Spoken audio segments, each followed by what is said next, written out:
Film की शुरुआत में हम एक 19 साल के लड़के को देखते हैं जो अपनी सौतेली मां से प्यार करने लगता है। इस लड़के की मां के मरने के बाद उसके पिता ने एक जवान लड़की से शादी कर ली। अब घर में उसके पिता और वह दोनों उस लड़की के दीवाने हो जाते हैं और बाहर भी कई लोग उस लड़की के आकर्षण में फंसे होते हैं।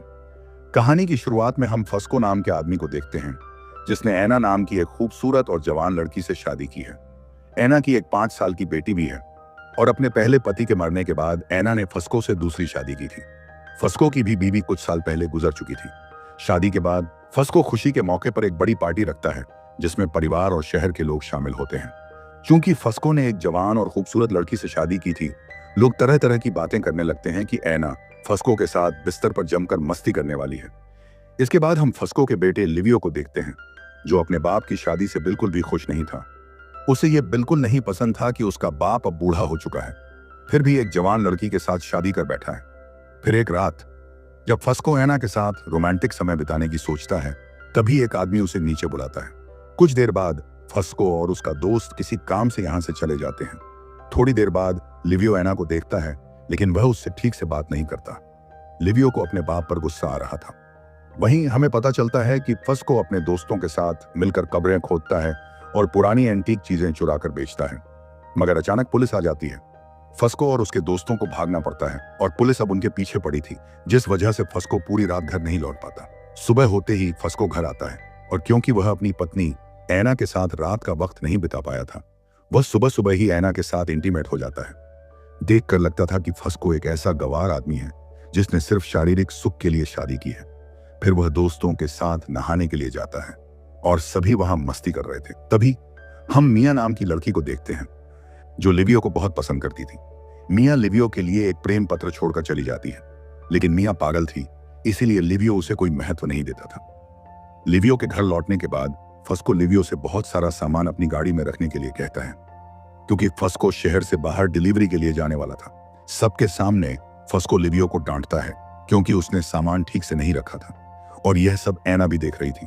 रात को ऐना फस्को से कहती है, तुम्हें लिवियो को डांटने की कोई जरूरत नहीं थी, तुम उसे प्यार से समझा सकते थे। फस्को गुस्से में कहता है, तुम्हें लिवियो की तरफदारी करने की कोई जरूरत नहीं है। इसके बाद फस्को ऐना के साथ इंटीमेट होने की कोशिश करता है, लेकिन आज ऐना का बिल्कुल भी मूड नहीं था। अगले दिन फस्को अपनी गाड़ी लेकर घर से निकल जाता है। अब ऐना घर पर अकेली थी।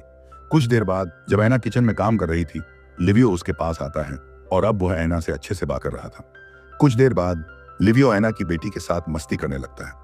तभी ऐना आकर अपनी बेटी को कमरे में जाने के लिए कहती है। ऐना की बेटी कहती है, लिवियो मुझे मिक्की माउस की कहानी सुना रहा था। यह सुनकर दोनों के पास आकर बैठ जाती है। फस्को के घर लौटने के बाद ऐना फस्को के साथ रेस्टोरेंट जाती है, लेकिन वहां सभी लोग ऐना और फस्को को घूर रहे थे।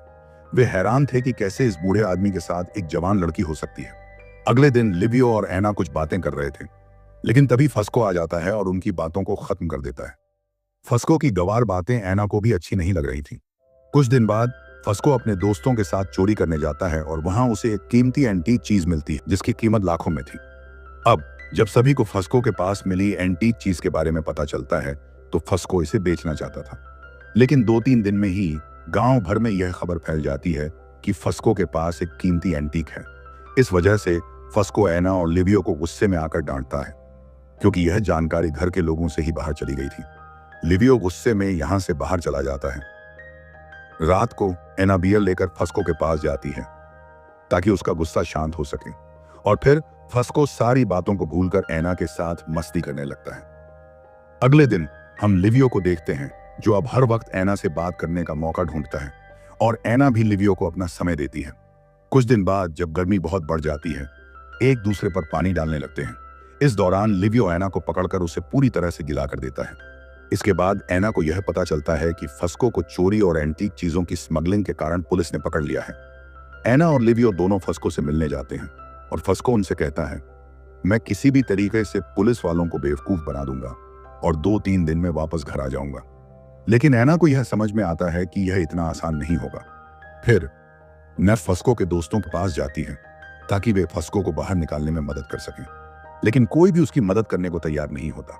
कुछ दिन बाद ऐना फिर से फस्को से मिलने जाती है। यहाँ पर फस्को ऐना के उदास चेहरे को देखकर गुस्से में आ जाता है और कहता है, मुझसे मिलने आओ तो मुस्कुराया करो और छोटे कपड़े पहन कर आओ। ताकि रात को मैं तुम्हारे सपने देख सकूं।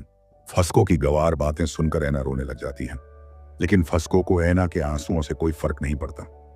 अगले दिन लिवियो अपनी आंख में कुछ महसूस कर रहा होता है और जब ऐना उसके पास आती है तो वह बताता है, मेरी आंख में कचरा चला गया है।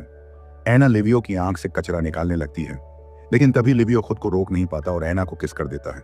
ऐना थोड़ी डर जाती है और बाहर आ जाती है। फिर रात को जब ये दोनों सो रहे होते हैं तो इन दोनों को एक दूसरे की बहुत याद आ रही होती है। ऐना भी लिवियो के लिए तड़प रही होती है। तभी लिवियो ऐना के पास आता है, लेकिन ऐना गेट नहीं खोलती और खुद को शांत करके सो जाती है। अगले दिन लिवियो फिर से ऐना के पास जाता है और उसे पकड़ लेता है, लेकिन ऐना लिवियो को दूर हटाकर भाग जाती है। इसके बाद रात को ऐना लिवियो को अपनी बुआ फर्नांडा के घर जाने के लिए कहती है, जब तक फस्को वापस नहीं आ जाता। लिवियो अपनी दोस्तों के साथ मस्ती करने निकल जाता है और फिर वो बहुत ज्यादा शराब पी लेता है।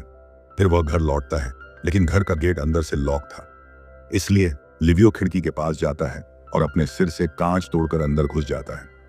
इसके बाद ऐना जल्दी से लिवियो के पास आती है और लिवियो एक ही बात कहता है, मैं फर्नांडा के घर चला जाऊंगा। लेकिन फिर लिवियो ऐना को पकड़ लेता है और इस बार ऐना भी कुछ नहीं कहती, क्योंकि जब तक फस्को नहीं आ जाता ऐना खुद को शांत रखना चाहती थी।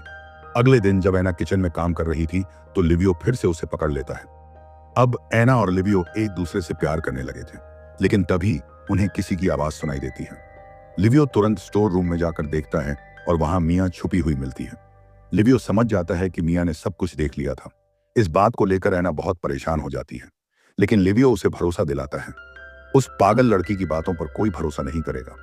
इसके बाद सभी को यह खबर मिलती है कि फस्को को कल जेल से रिहा कर दिया जाएगा। फिर ऐना से मिलने फर्नांडा आती है और फर्नांडा देखती है कि ऐना बहुत उदास है। ऐना फर्नांडा को सब कुछ बता देती है, हम दोनों कब से साथ हैं बिस्तर पर। ऐना यह सब फस्को को बताना चाहती थी। फर्नांडा को सुनकर गुस्सा आता है, लेकिन वह ऐना को यह सब फस्को को बताने से मना कर देती है, क्योंकि वह नहीं चाहती थी कि उसके भाई का दिल टूटे। अब हम देखते हैं कि फस्को के आने की खुशी में सभी लोग पार्टी कर रहे हैं, लेकिन ऐना अभी भी डरी हुई थी। इस पार्टी में सब ज्यादा शराब पीते हैं। फस्को शराब पीने के बाद वो थोड़ा आराम करने के लिए अलग चला जाता है। तभी फस्को को मिया सामने दिखाई देती है। मिया फस्को को ऐना और लिवियो के बारे में सारी बातें बता देती हैं। इसके बाद फस्को फिर से शराब पीता है और पार्टी एंजॉय करने लगता है। कुछ देर बाद सभी घर लौट आते हैं, लेकिन फस्को का सिर बहुत दर्द कर रहा होता है। अब ऐना और लिवियो की घपाघाप के बारे में फस्को को पता चल चुका था, फिर भी वह दोनों से बहुत अच्छे से बात करता था। शायद फस्को अपनी पुरानी बातें भूलकर अपनी बाकी की जिंदगी अच्छे से जीना चाहता था, और यह बात लिवियो अब समझ चुका था। कुछ दिन बाद हम देखते हैं कि लिवियो ने सेंटीना नाम की लड़की से शादी कर ली है। एक दिन जब सभी लोग डिनर कर रहे थे तो ऐना बार बार लिवियो को देख रही थी। यह दिखाता था कि ऐना अभी भी लिवियो से प्यार करती थी, और फस्को को ऐना की सारी हरकतें देखकर भी चुप था। अंत में एक परिवार की फोटो ली जाती है और यहीं पर मूवी खत्म हो जाती है।